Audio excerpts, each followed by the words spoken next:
Miris sekali sob, anak umur 12 tahun yang masih duduk kelas 6 SD hamil sob, gara-gara pergaulan bebas. Siswi SD ini dihamili oleh temannya. Siswi ini mengakui sudah ketagihan bersetubuh dengan temannya. Sampai pada akhirnya hamil sob. Bu, ini anaknya ya sayang. Ini sekarang umur anaknya sekarang 12 tahun ya, 12 tahun dengan Nona umur 12 tahun hamil pertama. Jelas itu kehamilan sangat beresiko ya, sangat beresiko. Jadi ibu punya anak ini harus.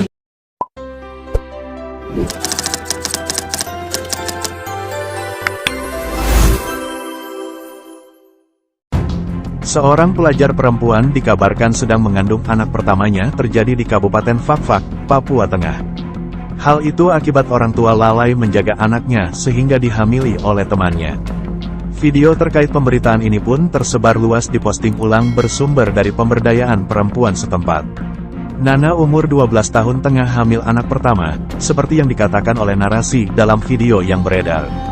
Dijelaskan bahwa anak di bawah umur itu masih duduk di kelas 6 sekolah dasar di Kabupaten Fakfak.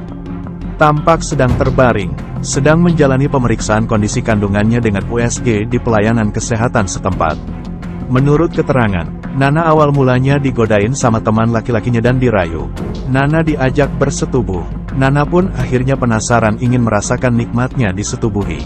Nana tidak sadar kalau sperma pacarnya dikeluarin di dalam, dan pada akhirnya Nana hamil di usia yang masih 12 tahun. Bu, ini anaknya ya sayang. Ini sekarang umur anaknya sekarang 12 tahun ya, 12 tahun dengan Nona umur 12 tahun hamil pertama. Jelas itu kehamilan sangat beresiko ya, sangat beresiko. Jadi ibu punya anak ini harus diawasi ketat, Kenapa diawasi ketat? Karena ketika kehamilan seorang perempuan masih umurnya di bawah 20 tahun itu jelas akan beresiko tinggi, akan sangat beresiko tinggi ya.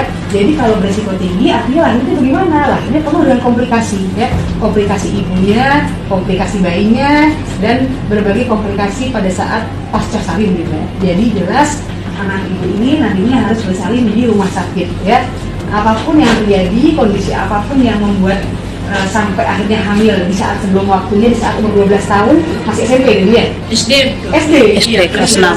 Iya, sudah SD kelas 6, 12 tahun udah hamil kan sesuatu hal yang sebetulnya sangat luar biasa beresiko. Jadi ibu sebagai orang tua harus mendampingi ya, harus mendampingi tetap dalam situasi-situasi ini. Kenapa harus didampingi? Ya karena pendampingan ini sangat diperlukan untuk penunjang psikologis atau mental anakmu yang dalam kondisi seperti ini ya. Dukungan keluarga sangat penting. Yang sudah terjadi biar terjadi, yang sudah berlalu biar berlalu. Yang penting kita song-song hari esok yang lebih baik, karena ada ibu dan bayi yang harus dijaga sampai tumbuh kembang bayi nanti ya. Jadi saya minta tolong sama ibu, tolong datang berikutnya untuk antar anakmu ini yang umur 12 tahun masih 6 SD ya.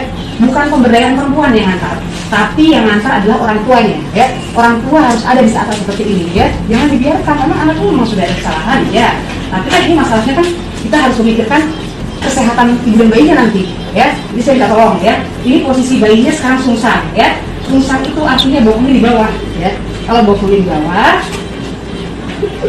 jelas kalau nanti lahiran anak pertama dengan panggul anak yang belum pernah teruji, belum pernah lahiran ya. Nanti kalau yang lahir kaki dulu atau bokong dulu, yang dikhawatirkan adalah nanti bisa nyangkol kepala di atas ya, bisa meninggal bayinya. Jadi kalau anak pertama posisinya bukan kepala, posisinya sungsang atau lintang ya, harus operasi tindakannya ya, gitu ya. Makanya saya perlu ngasih tahu orang tuanya, ini umurnya berapa bulan sekarang? Umur sudah masuk 8 bulan ya, sudah menuju 8 bulan ya. Dengan berat bayi sekarang sudah 1,8, 1.800. Masih bisa berubah nggak? Insya Allah masih bisa berubah, mudah-mudahan. Kalau anaknya dilatih untuk sering sujud-sujud, nungging, latihan untuk bisa supaya merubah posisi dari sungsang ke kepala. Kalau posisinya nanti kepala di bawah. Anak itu disebutkan diantar langsung oleh pemberdayaan perempuan Kabupaten Fakfak. Dia diperiksa oleh seorang dokter kandungan yakni Dr. Amira. Sang dokter pun memberikan nasihat kepada orang tua untuk tetap memberikan perhatian penuh terhadap sang anak meski akibat dari pergaulan bebas dengan temannya. Namun, menurut Dr. Amira, pendampingan orang tua untuk kesehatan ibu hamil di bawah umur saat menjelang persalinan sangatlah penting. Memang drama kehidupan sering kita rasa tidak adil. Tapi percayalah, Setelah badai hebat sekalipun akan diakhiri dengan pelangi, ucapnya.